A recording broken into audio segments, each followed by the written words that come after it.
छिंदवाड़ा में कलेक्ट्रेट की जन सुनवाई में शर्मनाक मामला सामने आया है, जहां देश की सुरक्षा में तैनात एक सीआरपीएफ जवान अपनी पत्नी और बच्चों के साथ कलेक्ट्रेट पहुंचा, जहां उसने कलेक्टर से न्याय की गुहार लगाई।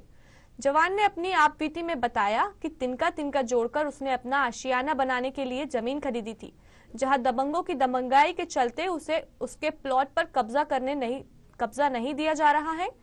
जानकारी के मुताबिक जवान ने इसकी शिकायत राजस्व विभाग में की, लेकिन दबंगाई के चलते कोई कार्रवाई नहीं की गई, जिसके चलते जवान ने कलेक्टर से न्याय की गुहार लगाने हुए कार्रवाई की मांग की है। जैसा कि हम सभी जानते हैं कि जनसुनवाई का दिवस बहुत ही महत्वपूर्ण होता है।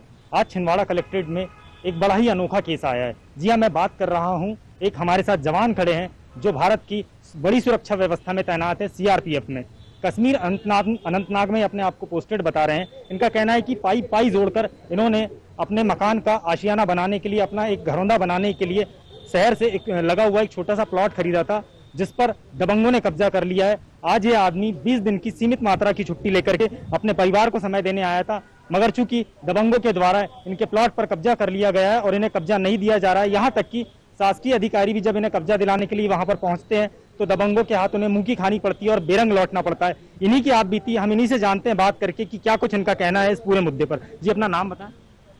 जी, मेरा नाम ओम शंकर उइके। ओम शंकर जी, ये बताइए कि क्या समस्या है और आप वर्दी में आज छिंदवाड़ा कलेक्ट्रेट जनसुनवाई में क्यों पहुंचे? जी, मैं वर्दी में आज कलेक्ट्रेट जनसुनवाई में इसलिए आया हूँ कि जो मेरी समस्या है, हम साल के 12 महीने में सीमित छुट्टी हमें मिल पाती है। उस छुट्टी को भी शासकीय कार्यों में इधर उधर घूमकर इसके बाद भी हमें आने की जो काम होना है वो नहीं हो पाता है। इसके लिए मैं कलेक्ट्रेट साहब से मिलने के लिए आया हूँ।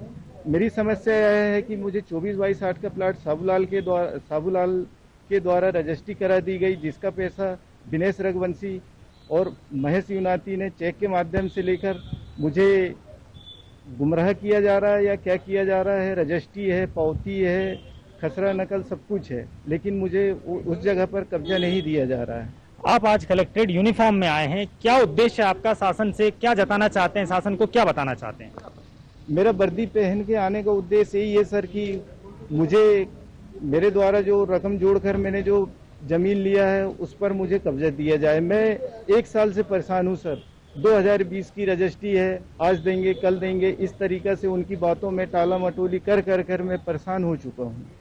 जी, तो देखा आपने, भारत की सुरक्षा व्यवस्था में तैनात एक जवान आज अपने परिवार के साथ में कलेक्टर से गुहार लगाने आया है कि जिस जमीन को मैंने पाई जोड़ करके खरीदा था, उस जमीन पर दबंगों ने कब्जा कर लिया है और आज उस जमीन पर कब्जा पाने के लिए वो अपने परिवार के सहित कलेक्टर आकर के कलेक्टर के सामने गुहार लगाने के लिए पहुंचा। इनके साथ इनकी पत्नी भी मौजूद है, हम इनसे बात करके जानने की कोशिश करते हैं।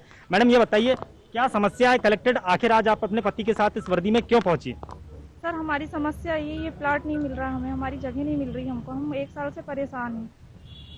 क्या होता है वहां पर जब आप प्लॉट पर कब्जा लेने जाते हैं? तो सर, प्लॉट पर कब्जा लेने जाते हैं तो प्लॉट वाले के सभी परिवार वाले आके और हमला करने लगते हैं। आपने जिस तरह ये दंपत्ति बता रहा है, अपनी आप बीती बेहद ही शर्मनाक करतूत है कि दबंगों के द्वारा इनकी निजी संपत्ति पर कब्जा कर लिया गया। भारत की सुरक्षा व्यवस्था में तैनात एक जवान को यदि इस कदर अपना न्याय पाने के लिए भटकना पड़ेगा तो आम आदमी की क्या स्थिति होगी? अतुल गजभिये, साधना न्यूज, छिंदवाड़ा।